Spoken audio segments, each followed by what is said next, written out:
This spirited man had been expecting this crisis.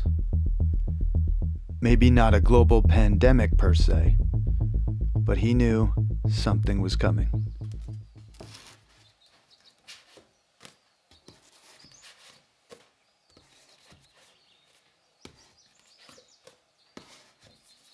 For a decade, this spirited man had been reading books,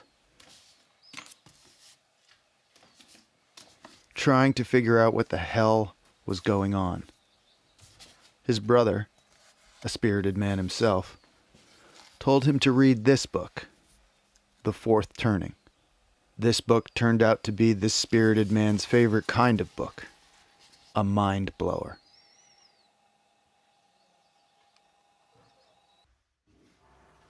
A book about how and when history repeats itself. And this is what the book said. History repeats itself in 80-year blocks called saeculum, but we'll just call them history blocks. Not exactly 80 years. This is history, not math, but roughly the span of a human lifetime, maybe 80 to 90 years. Within these 80-year history blocks, we have 4 turnings of around 20 years each. We usually call them generations. This book calls them turnings. Turnings are sort of like seasons, like spring, summer, fall, winter. Throughout our history, we've had these 80-year blocks, and the 80-year blocks have been remarkably similar to each other. We're in one now. The first turning, the first season, is a high, an upbeat era. The second turning is an awakening, a passionate era. The third turning is an unraveling, a downcast era. And the fourth turning, well, sorry, but fourth turnings suck. The fourth turning is a crisis, an era of upheaval. We're in a fourth turning right now. So let's take a look at our saeculum, our history block, the history block that we're in the crisis of right now. Our high began after our World War II victory. By our, we mean America's. These are America's history blocks and turnings. During a high, the getting is good. We had the most even distribution of wealth during our high. You could work at a gas station and afford to buy a house. This high is the period that the MAGA hats refer to. We got Hank Williams and Elvis and Little Richard and the birth of rock and roll. We launched monkeys and men into space. This is when the Mustangs and Corvettes first came out. Our high ended with the assassination of John F. Kennedy on November 22nd, 1963. The high is not a high for everyone, of course. America still had a segregated South. Homosexuality was illegal and considered a mental disorder. The high is a period of conformity. The age of nonconformity and of social justice begins during the Awakening, our passionate era. During the Awakening, we had Martin Luther King and the Civil Rights Movement, acid, Vietnam protests and Vietnam itself, the Women's Liberation Movement, Stonewall and the Gay Rights Movement, great movies, great music. This is when the first Macintosh computer came out. The Awakening is a time of increasing individualism. This second turning, this awakening, ended with the re-election of Ronald Reagan in 1984. Things get messy during the third turning, during the unraveling. We got the fall of Soviet communism and the beginning of the Russian gangster state. The greatest musicians of the time sang about violence and decay in their deteriorating cities. The LA riots, OJ, the bombing of Bosnia, and the Columbine high school shootings on the same day. September 11th, the wars in Afghanistan and Iraq. Our unraveling ended with the financial crisis of 2008. A fascinating fact about this book is that it was written during the last third turning, published in 1997. But the book predicts now, what's happening now in this fourth turning. And what's happening now is right on schedule.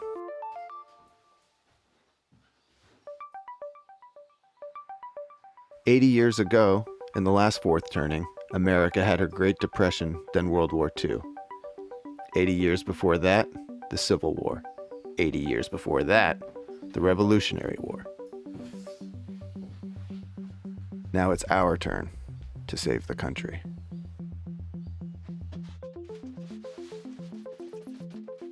So where do you fit into all this? What's your role? It depends when you were born. Each generation, each cohort, tends to embody a specific archetype. An archetype that will move the society towards the next high. Each generation's archetype is the characteristic that will define the generation in its prime, in midlife.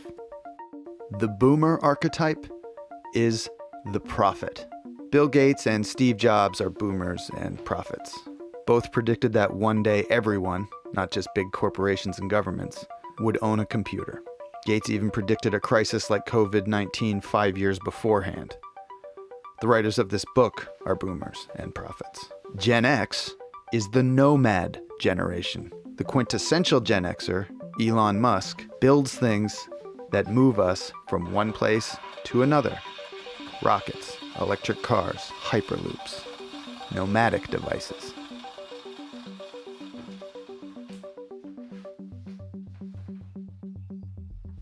But the Millennials, raised during the unraveling, will emerge as the hero generation during this crisis. These are the Parkland High students, the frontline hospital workers, and Malala Yousafzai. The book says Millennials will be the World War II heroes of our history block. We don't know what Gen Z will do, but they will be an artist generation. From them will emerge the next Bill Withers, Toni Morrison, or Bob Dylan, all born during the last crisis, all from an artist generation. The history block before ours ended with World War II and began with the Civil War, 80 years prior. The history block before that ended with the Civil War and began with the end of the Revolutionary War, 80 years prior. Every 80 years or so, something big comes along and changes everything.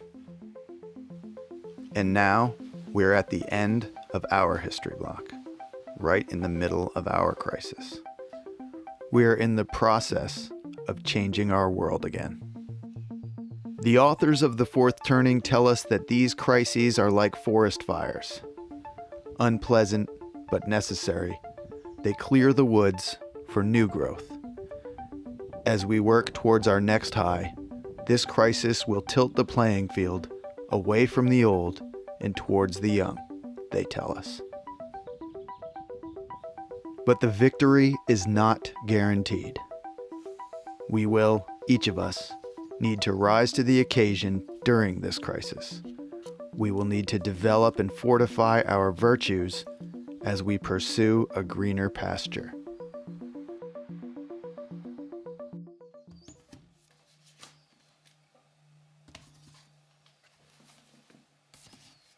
Our Western society was built to foster the potential of each individual within it.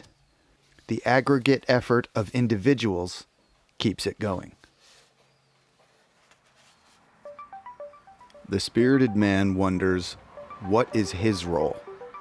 What verse must he contribute to help extinguish the crisis? This spirited man is told that his cohort, Gen X, is the repair generation, the one stuck with fixing the messes and cleaning up the debris left by others.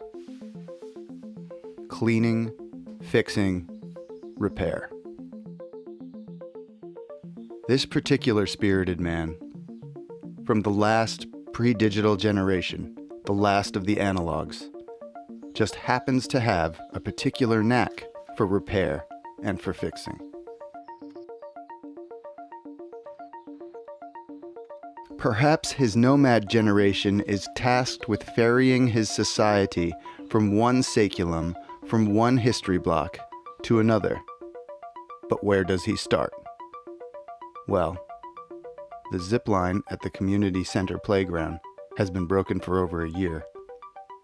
And this particular spirited man happens to have the tools to fix it.